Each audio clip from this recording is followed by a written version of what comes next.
Harrold ISD Superintendent David Thweat spends his days traveling around the country, defending his choice to allow teachers on his campus to carry guns. The parents send their children to our school in good condition.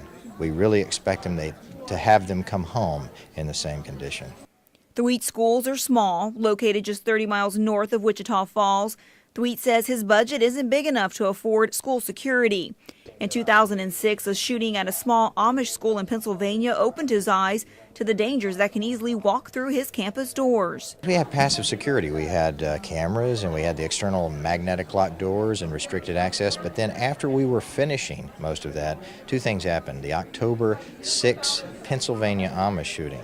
And that opened our eyes because that was that's a very small district, much like we were. And it also was the milk delivery man. So we would have let him in our doors, and then we would have had an active shooter inside of our building. A year later, Thweat was making sure his teachers and administrators were getting trained on how to properly use a handgun. Now they all have carry and conceal license and are trained extensively on how to handle dangerous situations. One of the things that most schools have in their security plans is to lock the doors and hide the kids.